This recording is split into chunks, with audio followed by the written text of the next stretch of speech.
Well, let's see. It says you're live. Well, I guess so. I hope it's not a recording because I didn't make it, at least one I didn't remember. So welcome everybody. How you doing? It is Intelligent Day. This is what I guess Wednesdays are called in this realm. Intelligent Day. Okay. Calling those things that be not as though they are. So welcome everybody. So good to see you. Thank you, Soul Tribe. Thank you, moderators, and all the rest. Favor be upon us. Nothing missing, nothing broken. Absolutely. We dance in the light of favor. And favor, as we've been talking about, brings prosperity. And even when it doesn't seem like it, it turns out it does. So again, thank you for being a part of this adventure. Happy birthday, anniversary, if you got one. Hey, you're in it for the end, right? That's how it works out. Hey, Jack Dreaming, what you doing, dear? David Berry, good to see you. Deborah Sloan. I think Jargo, how you doing? Lost in Space. DC chilling, good to see you as well. John Price. Calvin, what's up? Robert Scott, how are you, my brother? It's like I saw David Castle in there, and Rufus, good to see you. Hello, Paul and Gaia, good to see you. Hello, Heidi, good to see you, my dear. I know you listen. Jargo, good to see you as well. Let's see. Hey, Nina, what's happening? She's got a show right on after this hump day. Check it out. Hey, Robert V, good to see you. Eyes to see. Maria, how you are doing, my love? Good to see you. Okay, so it's a lot going on today. See, tomorrow we've got Al and Karen coming on, and it's about the angel card. So I'm pretty jazzed about that. Like you, I put my order in and let's get it going. Shannon, how are you doing, my dear? But they've been working hard on this. I think you're really, really going to like the end result. There's Heidi. How are you, my dear? Sending you much love. Nancy, hello. Stephen, good to see you. I tell you, folks, there has been a lot of people in this soul tribe that have lost loved ones, and I mean partners. I want us all just to give out strong thoughts to Ginger. You'll see her as Ginger Jen. She just, I believe, I think it was her fiance. I believe that's the case. Anyway, his name is Roger. I mean, he may not be here physically, but he's still here. And Roger departed way too early, 41.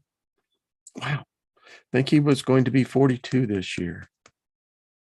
Wow. That's way too young, number one.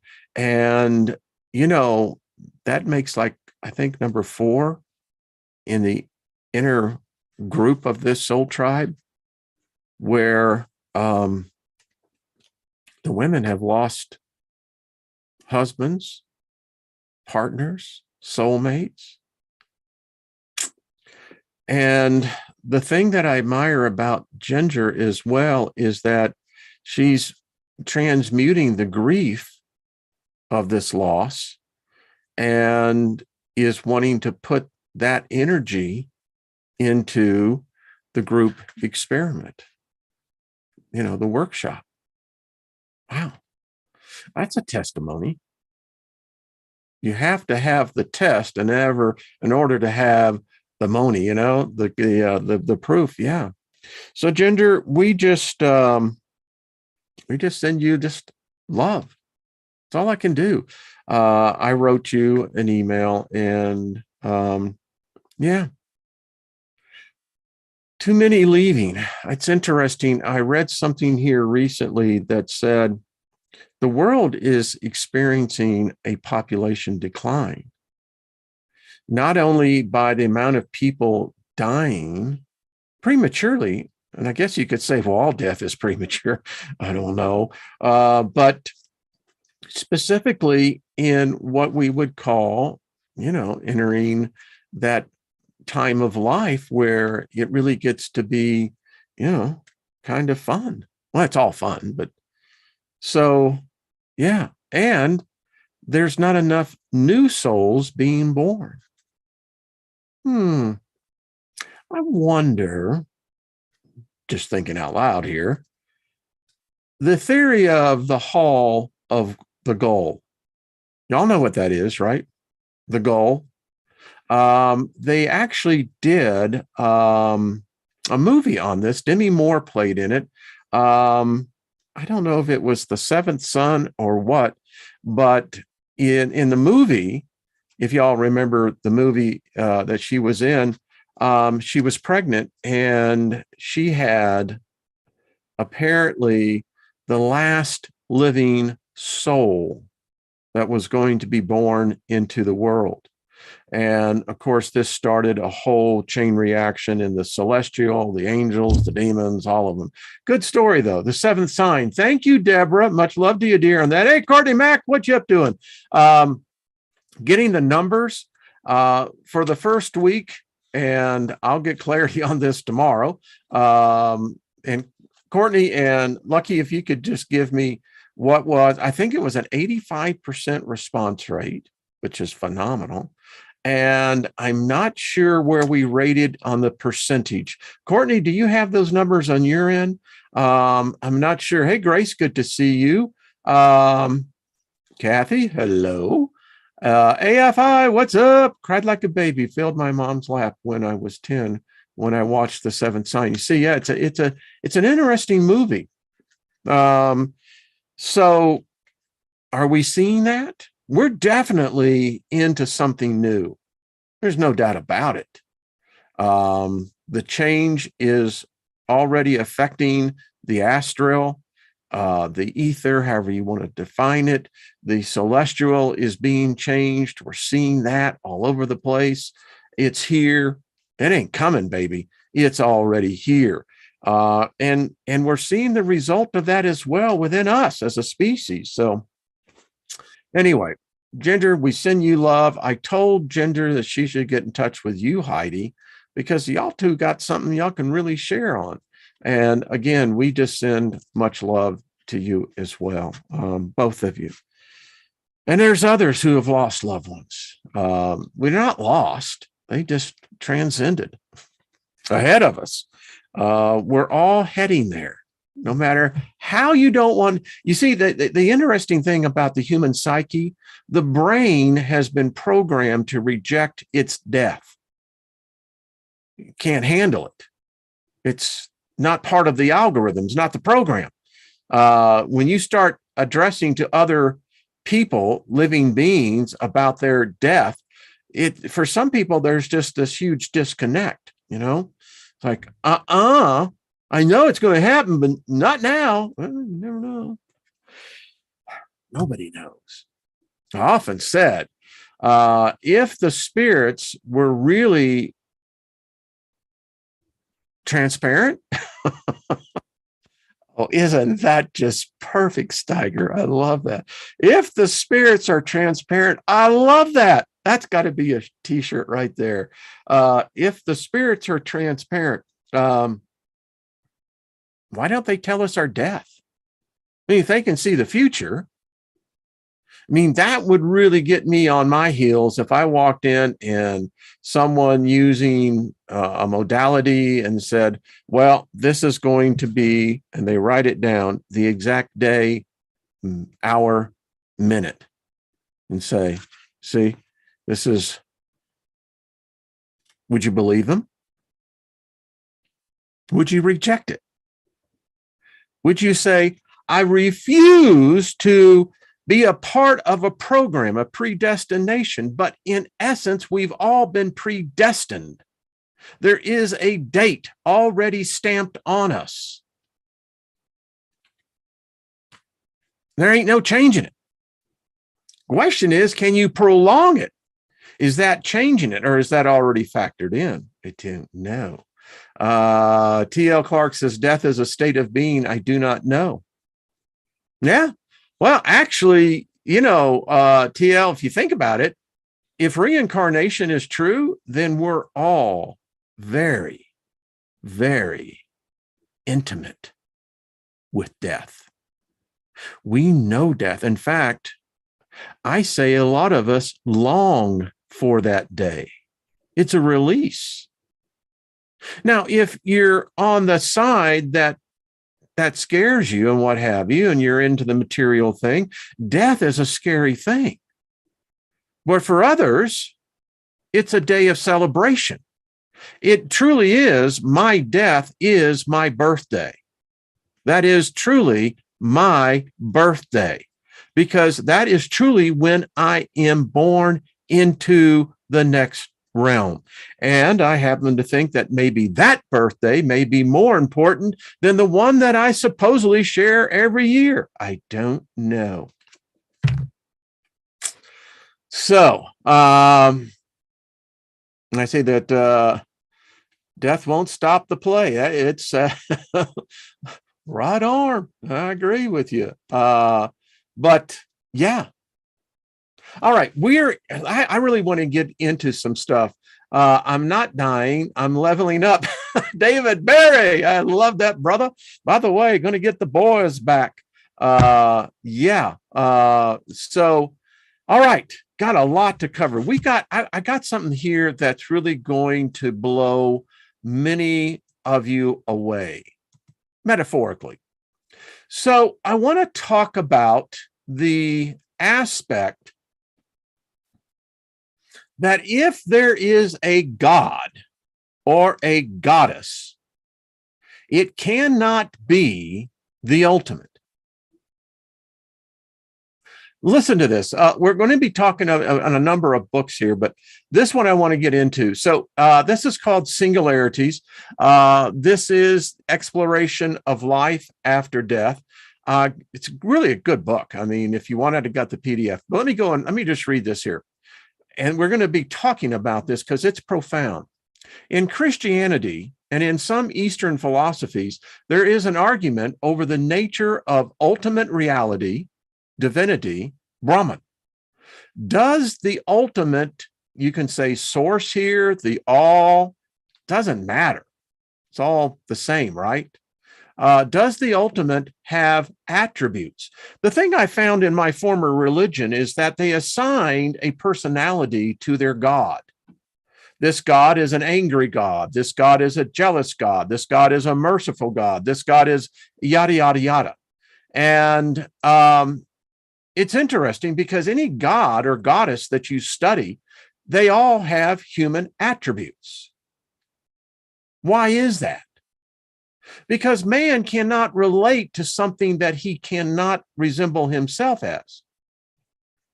We go on. Is it good, just, and compassionate or not? Most modern day Western Christians would say, of course, God is good, just, and compassionate. Well, it depends on which God you're talking about in the Bible, because there are a number of them. But let's go on. There is a strain of Christian theology, however, called negative theory. How many of you know about this theory? I'd be curious and be honest. We're not here just to get the gold star. It's interesting.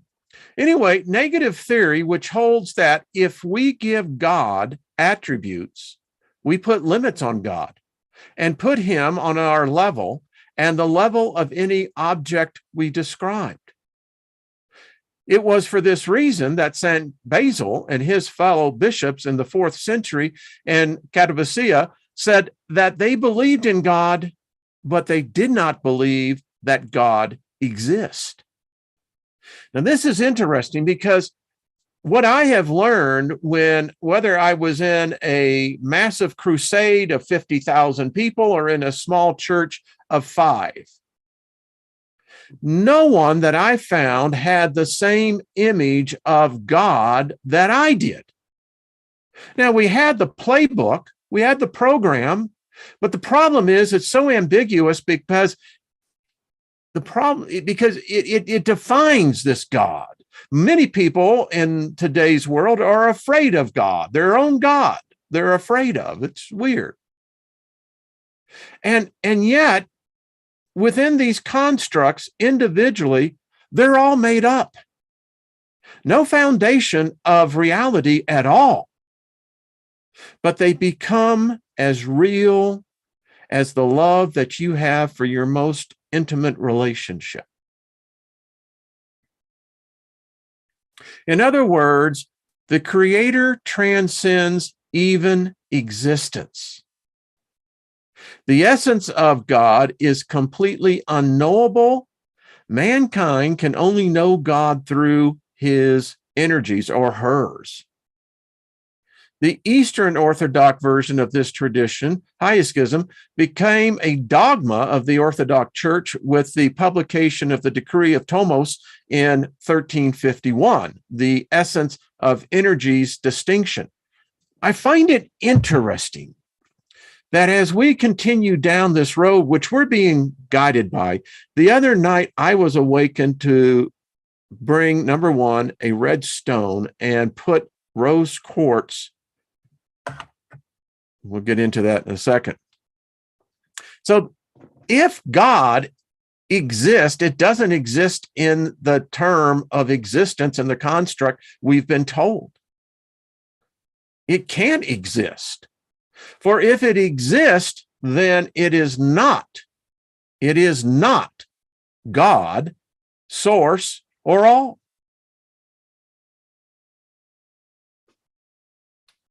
Think about it.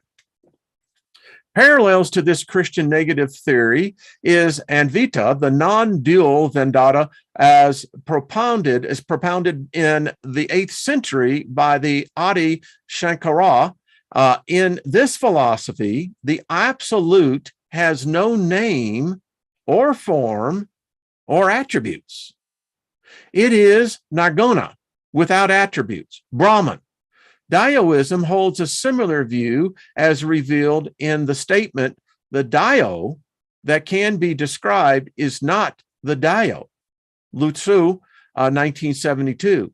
In negative theory, and Vanda and Daoism, God, Nirguna, Brahman, and the Dao are absolute singularities unknowable in themselves.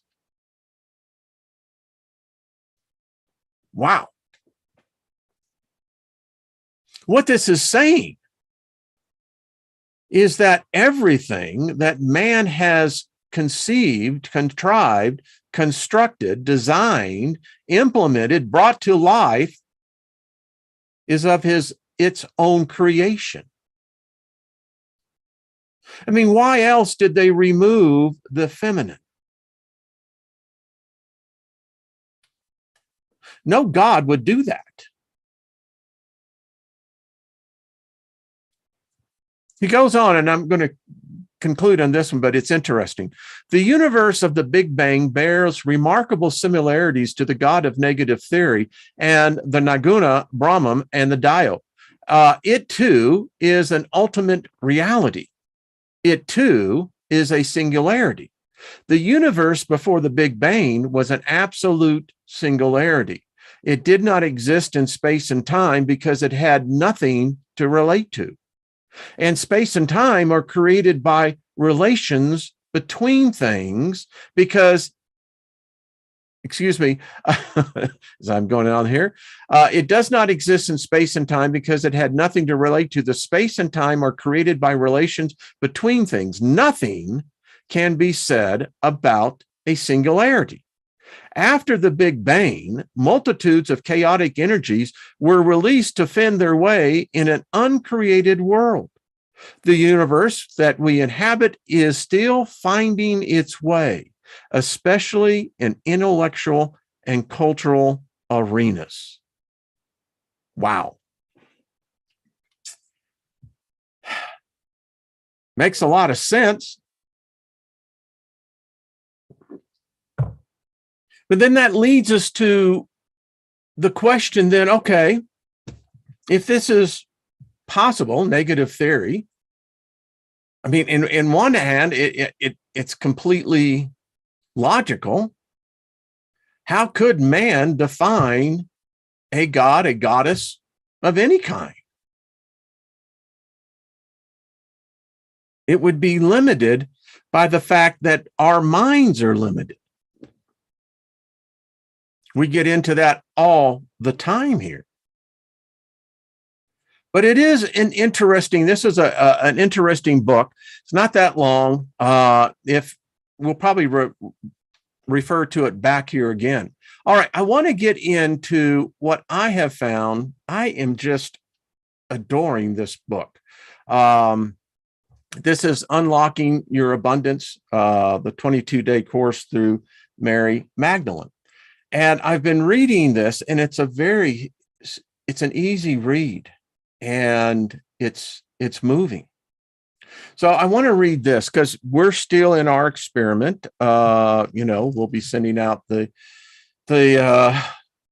word on, I think it's going to be Friday or Saturday, but yeah. So anyway, I thought this was so appropriate. The way of love, one step at a time, one day at a time, releasing, remembering who you truly are in gratitude of all you have and all you are with love. That is the way of love. Kim Ora Rose, she wrote this, and it's you really, if you want a good book, this is a good one. So Mary Magdalene, depending on, this is the actual cave in France, dedicated to her. This is where Kim received her visit. She was transformed in this cave, meeting the spirit, the goddess. Amazing how they took her out of the story, isn't it? Because the story doesn't make much sense if you bring the divine feminine with the divine masculine. But anyway, this is the cave in Saint Brahmi. Mary Sophia Miriam. Mary Magdalene was a real human being who existed in history, as indeed did Jesus, God, and goddesses. As a rule, have always lived in heaven, never on earth. She is often said to have been a reincarnation of Isis, the eternal goddess. She is an ascended master who returns to us to raise up and rejoice as we reunite with the femininity of ourselves. Within each of us, there is a union of male and female. Jesus and Mary are that perfect union of balance, male and female. In history, Mary is remembered, but not for her part that she was a healer, a scholar, and a compassionate discipline. You may have read the Gospel of Mary we have here. That was found in the Dead Sea Scrolls in 1946. These help us to know Mary Magdalene more through her own gospel. Yet it is through our direct channeling with her essence, that we truly come to know her. I have been channeling with Mary Magdalene since 2015, and maybe before, for she has been a constant guide. I've had several visions of a life with her and Yeshua in dreams and past life regression. She comes to me as a friend, spiritual teacher, and a way shower. She brings her message of hope, peace, and her way of love. This is at the heart of everything I write about and in my day-to-day life. I believe Mary Magdalene to have landed at Saint Maurice de la Mar with the other Maries to begin a life in south of France. There are many places with stories of her performing baptisms at the Coronary, living and worshiping at the Saint Baume Providence, connections to Rennes Le Chateau, and many more. I have visited some of these places and felt her deepest love and connection there. Within a past life, I lived at the time of Mary Magdalene with the families connected to the Essenes. My life was planned to be of service to the coming Messiah, to that of Yeshua and his beloved. This was Mary Magda. She was my spiritual teacher and companion. My family chose me to be betrothed to Michael when I was reaching womanhood. Before this, they sent me away to learn all the ways of great ancient mysteries so that I could be a healer for my community. There were too many intrusions to the life that was planned for Yeshua and Mary, for they were destined for great teachings. They were bringing the way, the new way. Isn't it odd? We talk about the new age, but when the teachings of the Christos came in and was manipulated and hijacked, that was considered new age. Guess it depends on what new is and what age is, right? The new way with religion, taking back the scriptures to their core way. This was the way of love. Their love for one another was of mutual respect and a perfect balance. But this was not to be their earthly plane, and this was taken from them far too soon. The rising of conflicts that were against Yeshua's teachings grew far and wide as the heads of state, heads of religious houses feared the changes of thought and resisted a new way of being. So the crucifixion came much sooner than the elders of the Essenes expected, and all was changed so quickly. I am bringing the way of love in my courses and spiritual teaching and the power of roses in this course and meditation. If Mary Magdalene calls to you to join her with her teachings, bringing the mystical ways of ancient times into your modern lives, you may have been receiving signs from Mary Magdalene, seeing more roses, seeing more feathers. If you have been on a spiritual path for some time, it may be the right time to dive into yourself. A year of self-learning and remembering and reconnecting to the divine feminine. Maybe you have heard the call from the divine feminine if you are reading these words. So was it just by happenstance that I just said, well, isn't this an interesting book? Let me just see if this one has anything worthwhile.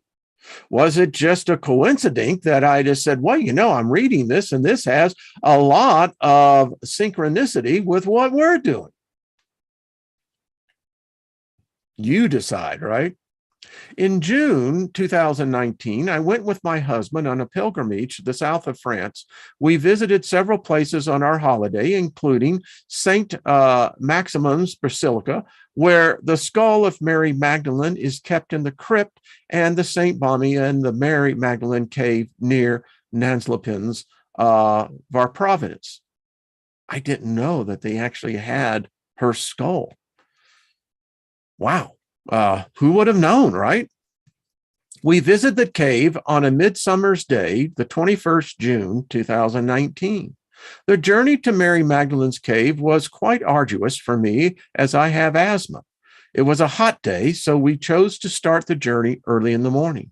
Most of the pathway was covered in trees until we reached the rocky cliff.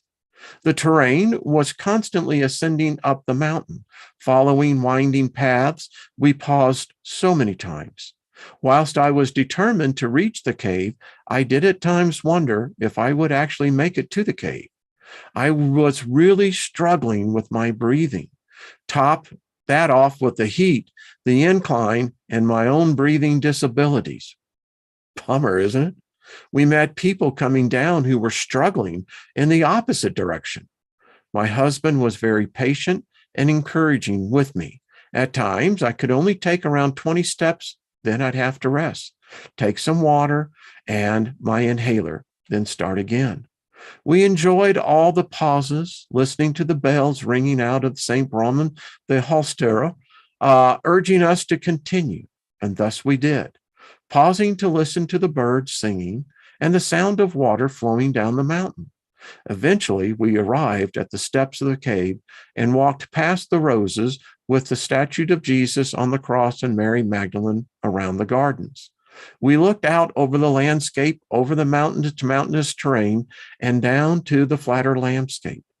When we went into the cave out of respect, I covered my head and arms with a soft cream scarf, a gift from a friend. Inside the cave, the peace of its sacredness transcended over me. The visit brought so much more than I expected. I said my prayers to Mary Magdalene, feeling her energy and essence there in every section of the cave, especially in the lower levels where I saw orbs and felt the energy of spirits pass over me. I was lucky enough to video the orbs near the statue of Mary, and I believe it was there that I received her loving light. When we came out of the cave, it was as if time had stood still. We were alone for several minutes. I just sat outside, fully in a trance of bliss and peace, until a group of women arrived, all dressed in red, and I immediately thought of sisterhood, of the rose. We were seeing this group of women later in the evening in Nan's Pavilion. They too were on their own divine feminine pilgrimage. Divine Council of Light. I have always known that I had a spirit team around me, guiding and supporting me. Some were aspects of my higher self, some family ancestors, and other guides. We now know that they are light beings, too, from the different dimensions in time and space. The Council of Light made themselves known to me in September 2018. Sanat Kumara came as a spokesperson to introduce me to the council and their work. At that time, I was channeling the goddess Isis and Mary Magdalene for some time and was working on my sacred white flame initiations. As my connection deepened to the Council of Light, I was able to channel more and more from them. One of my transmissions was Sanat Kumara, which is as follows. I am the leader. I asked, why are you here? To lead the light bearers on earth at this time of great transformation. The planning is over. The time is now. It is imminent to return, reignite the ancient flame of life. Join together with other people. Light your own flame. Carry it. Be the light bearer. Then I was shown an image of him on the mountaintop with the snow, was shown the cave and the flame of life. This was in Tibet in the mountains. He has been up there for many years and says he is now coming down among the people to direct the flame. Sanat Kumara. Cosmic forces, frequencies are bringing great multitude of multidimensional energies to us to upgrade our software.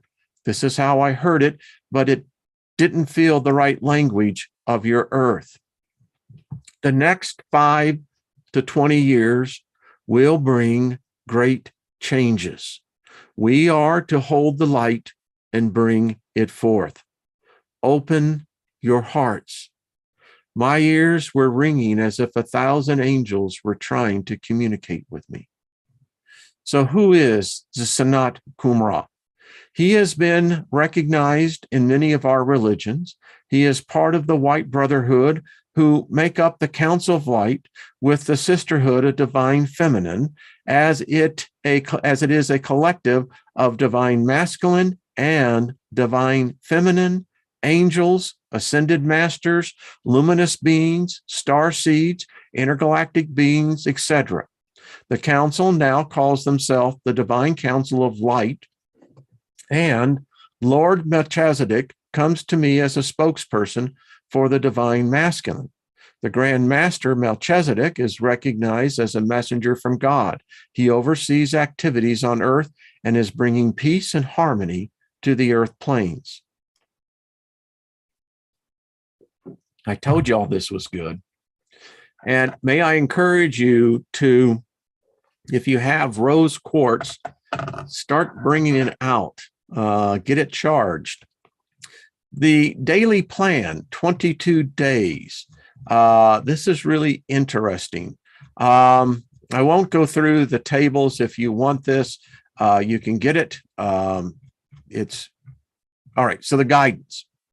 Each day you will connect with your beliefs of self, of ego stories, experiences, that separates you from the whole, from your joy and abundance. I mean, many of people have problems with their childhood. Many adults suffer post-traumatic stress disorder. And it has impacted many adult lives. And I could say this, but I'll just go on. The sooner you put those things to put them where they belong, transmute them. They're a part of you, all of your experience. But remember, it's sometimes those things in the corner that are the hardest to get. If you don't feel joyful and abundant all the time, over this course, you will be, of course, your being is on a new journey into dissolving all aspects of lack, resistance to feeling fully joyful and abundant, to change your patterns, behaviors, and beliefs. Get ready. It begins with you. D is for desire. You need to desire to change your thoughts, your beliefs, to step into the new perception of health, wealth, love, joy, happiness. You know what we're doing, right? We're transferring these words, this energy, into that which we have produced as a group. It aligns itself with this type of energy. Commitment. Make a commitment to yourself to listen to the daily meditations and spend some time focusing on your blockages to living a full, joyful, and abundant life. You must say, I am ready. Consistency. I know you all have busy lives. You just need 20 minutes to listen to the meditations and a few minutes to connect to the Star Child card and read the step intentions. Try to connect every day. This makes the dissolving work better, but it not listen to what you can. I don't understand what that says. All right. The meditations are recorded so you can listen and watch them on the replay. I'm going to put their links in there. Detachment. You must detach from desired outcomes of how you would like your happiness to be. This is really interesting, and it's a critical point. And we all get caught up in this, particularly if something is really intense, impacting your lives. You know, you begin to focus in on how you perceive the ending to be. And here she says, you know, you have to basically look at this and realize that that's limiting. There may be something else totally unexpected.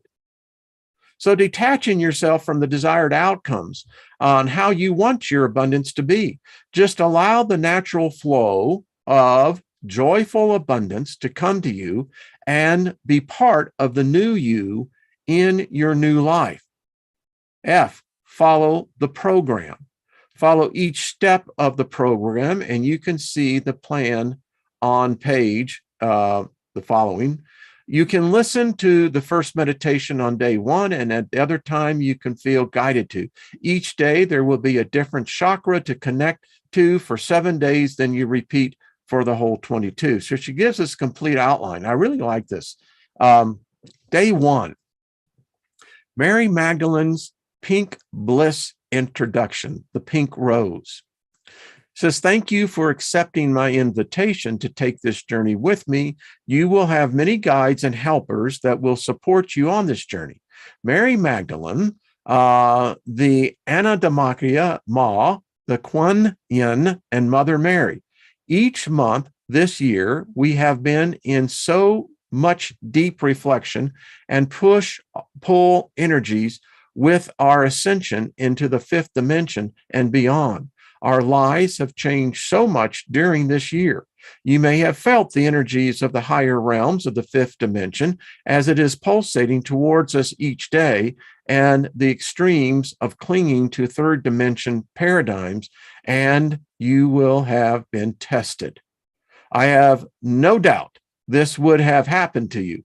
If you felt like your life has been on a roller coaster, yeah, These daily meditations will help you to center each day, anchor your light, and dissolve your resistance to change. There has been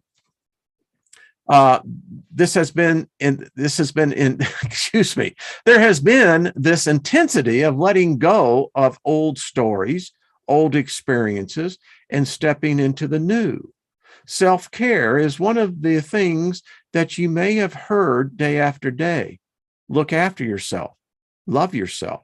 You may have received lots of new creative ideas during this time. You might not do them all, but your creativity will be unlocked.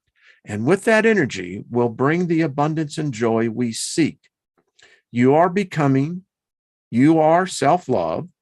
Look at all you are and all you have done. Look at yourself. Energy is the one of the most important commodities in your life. Not electric or gas. I mean your core energy of life that you use every day. The energy you have as a human being living an experience on earth. It is the vibration that radiates from you.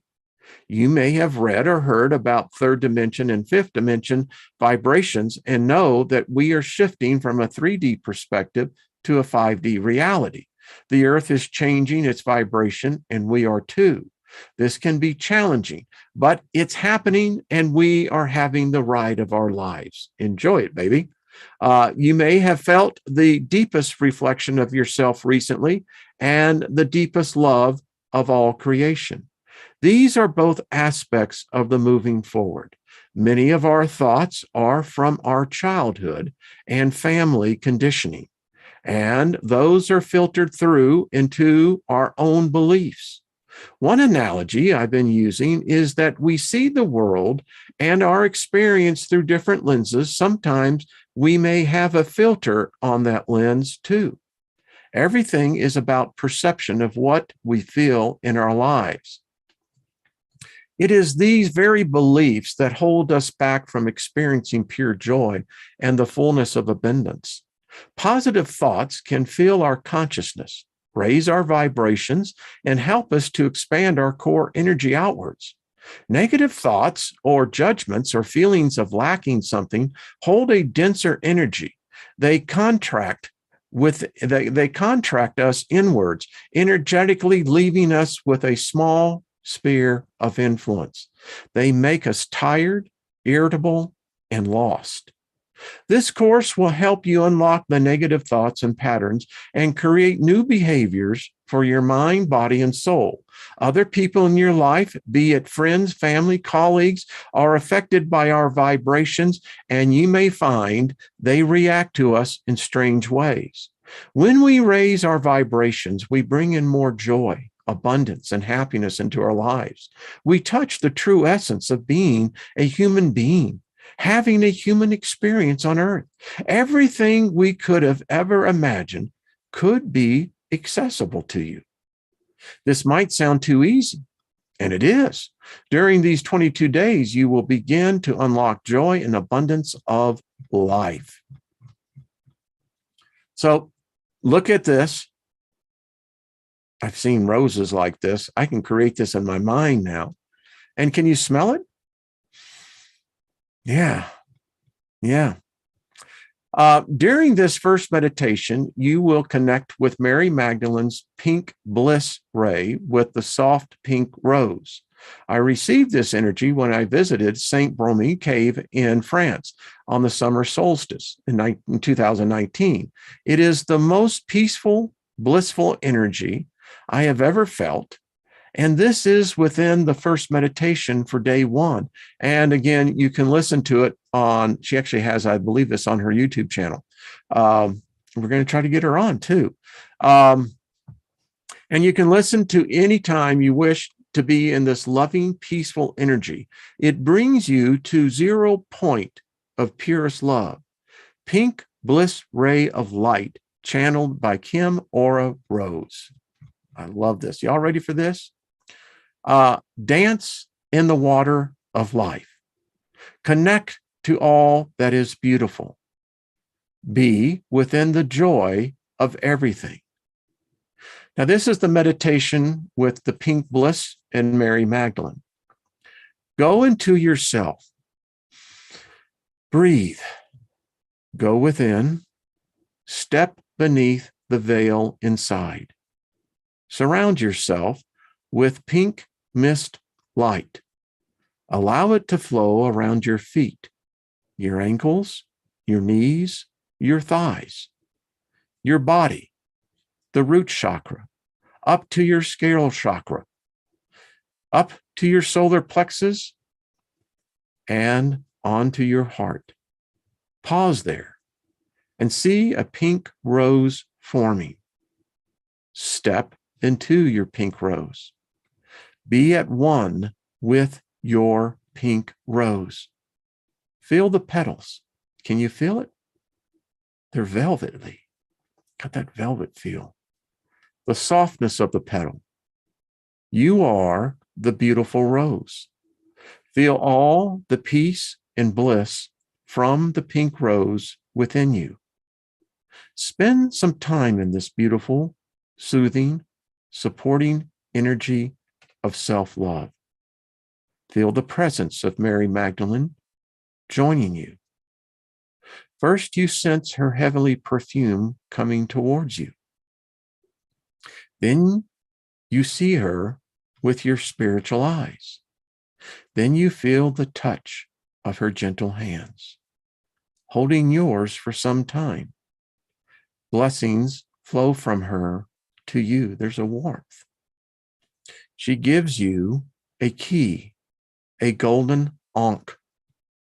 This is the key to unlock your endless joy and abundant heart. Breathe deeply and deeply, going into the pink bliss energy, going deeper and deeper into the pink mist. See yourself surrounded by the pink bliss. Feel it melt away all your fears, worries, anxieties. Feel the pink bliss loving energy surround you. Fully be the bliss energy. You are the bliss energy. It is you.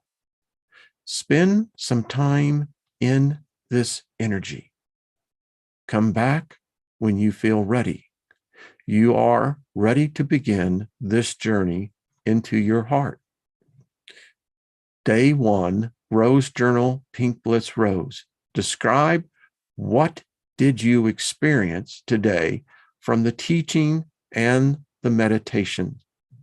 And I could get into day 2, but we have others. Well, let's see what this day 2 is. That's why we're reading this. Step 1, the root chakra meditation with Mary Magdalene and the ruby ray rose. Thoughts about money and abundance frame our experience. Which of these 2 statements ring true for you? Life isn't easy. You have to work hard for money. If only I had more money. Money is the root of all evil. That's the old paradigm. All right, so does this relate to you? More. Life is abundant. Life is limitless. Life is full of love. Be that love. Be full of limitless abundance. See that rose there? Yeah. There are 3 aspects attributed for this root chakra healing. The first is money, second is fear, the third is safety and security.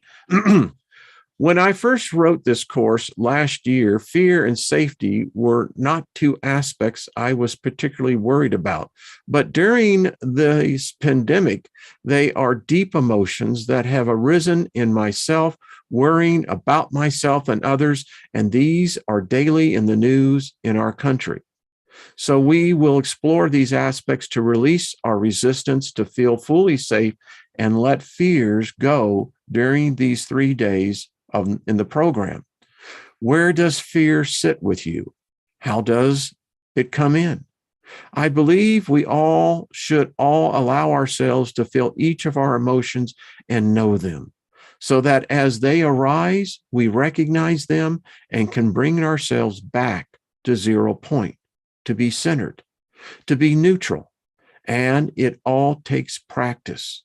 So as we recognize how each emotion makes us feel, where it sits in us, e.g., in our root, in our hearts, in our minds, and then we can feel it, acknowledge it, and breathe into each emotion, letting them go.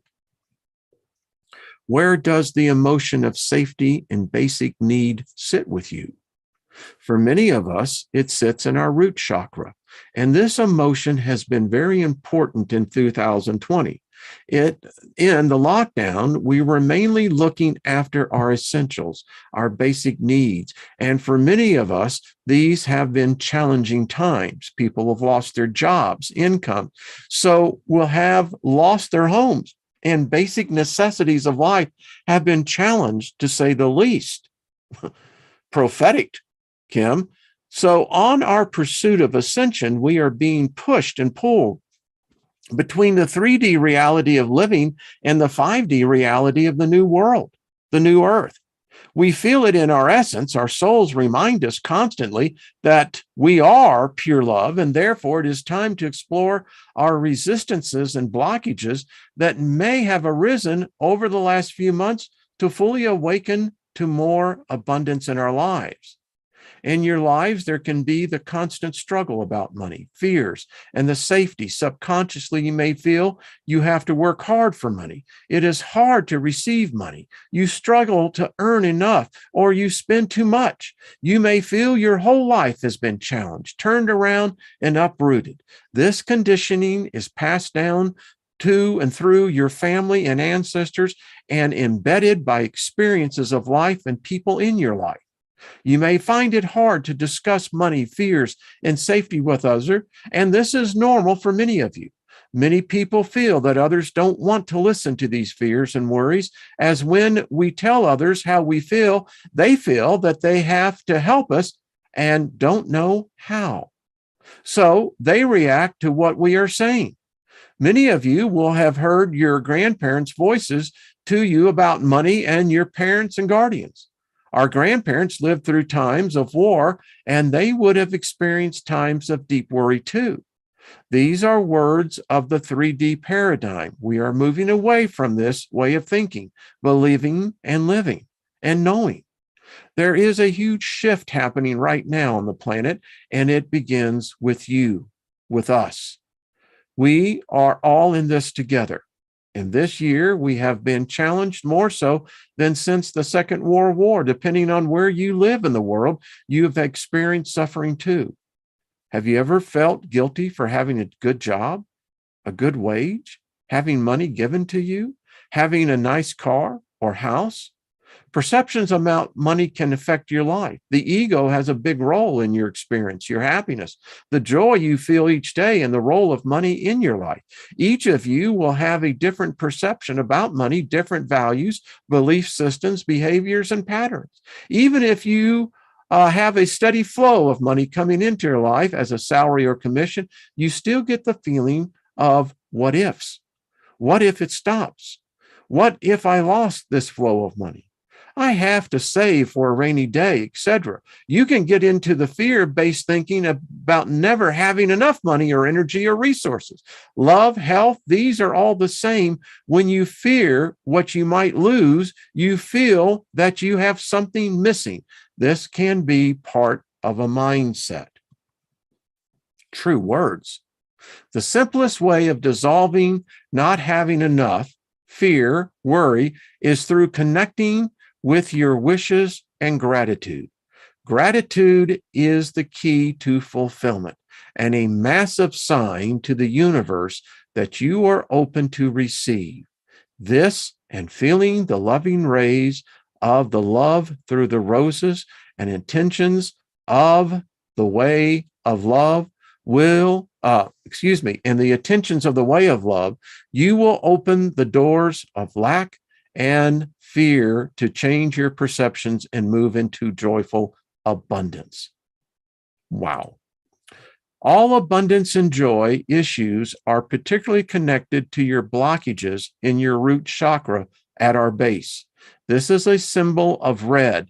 This is your energy center where spirit and matter are linked. The root chakra deals with physical manifestations located in your lower end of your spine. It is here we connect to aspects of universal energy throughout the root of your earth star chakra beneath the ground. If your root chakra is blocked, you are cutting off some of your connection to Mother Earth Gaia. The Sanskrit word, the Muladhara, for this energy suggests that this is the base of everything. So we begin at the base of everything with this course of joyful abundance. If your root chakra is blocked, you can malfunction, as abundance cannot unfold without support. Feel the loving arms of support around of Mary Magdalene. By feeling your desires and what is missing or lacking in your life, you really sense these emotions within you. You can drop the feeling of lacking things that you do not have and fully feel free what it is like to have these things. The pink ray of love fills you complete and unlocks your blockages. The gratitude tells the universe, I am ready to receive more. You are opening yourself up to receive all the blessings of the universe and more. If you are a healer, do some self-healing with each of these meditations. Enjoy your day. If anything comes up, write it in the journal. All right.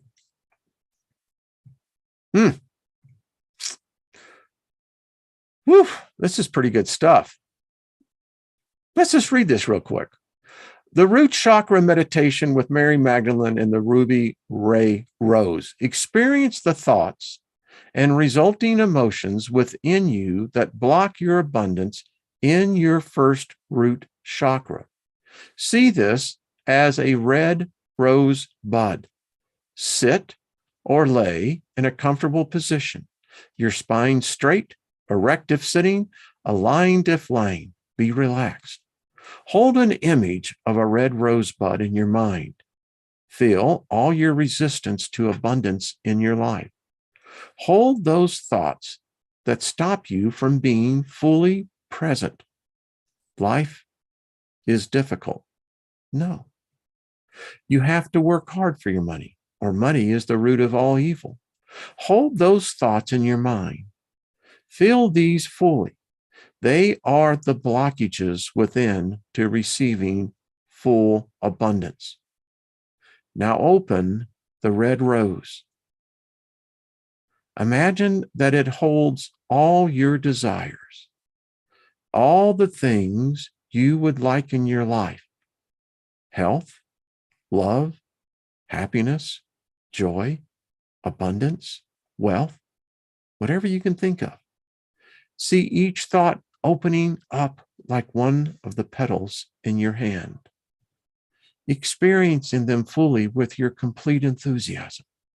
Recall all your dreams, all your desires, wishes, and all your goals for the future. Feel this beautiful energy pulsating through your body, your aura, and being. Now see the red rose transform into a soft pink rose.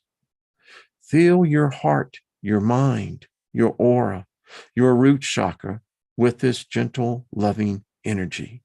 It may come as a mist to you or within the rose itself. Feel all your gratitude in your heart. Just think about it, right? It should lift. It should give you almost this feeling in your solar plexus when you start thinking of all the things you're grateful for. So much gratitude. I'm grateful for all of you.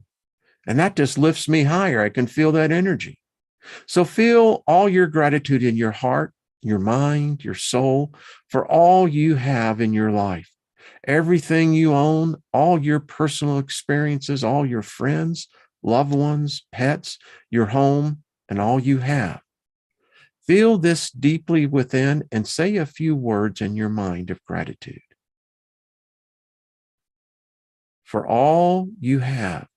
Feel it with your complete enthusiasm. Feel the limitless gratitude within you for everything in your life, your health, your home, your life, love, in your life, everything. Come back when you're ready. Enjoy your day, you beautiful soul. You may wish to keep a journal of what comes up for you on this blessed day. Wow, perfect timing. I love this stuff, man. You know, in a world where people are so fear-based, everything is about fear. Everything is about keeping you agitated. Everything is about, how bad this is, how bad that is. And, and it's a whirlwind. But the serenity of what this, and there's not many people watching, that's cool. It shows you and it tells you something. It tells you that people aren't ready for this. People enjoy the chaos. They enjoy the feelings of turmoil. They really do. It releases certain endorphins and they become addicted to this. And this is a very negative energy for them. But boy, if you're right there, wow. Deborah, it is peaceful, isn't it?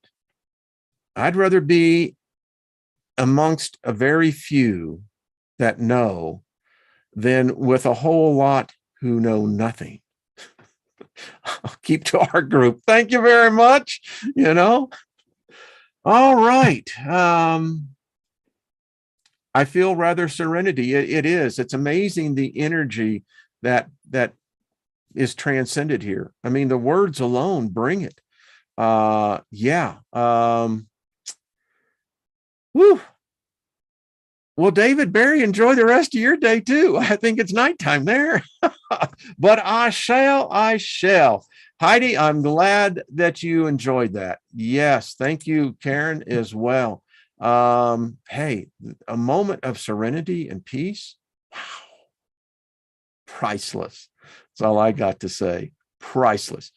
All right, Tamara, got Big Al, and hey, Divine Empress, how are you? Good to see you, dear. And Queen of Courts, Karen. So be talking about the angel cards and who knows what else. We'll find out. Mary wins, you're welcome. Mary wins, Wayne wins. That's all I got to say. We all win. Wow. That really, that moved me. I mean, I could feel it. It's like, I can feel it. All right. Brian, 1958, you're welcome. Yosley, good to see you as well. All right, everybody, tune over there to Miss Nina and coming in about an hour, and we'll see y'all tomorrow. Thank you, Soul Tribe. Thank every one of you. Thank you, moderators. Thank you for this experience. It will transcend my life, and know this, that all of you play a huge role in that. And I'm grateful for that. All right. So abundance is the dance. I love that. All right, everyone. We'll talk soon.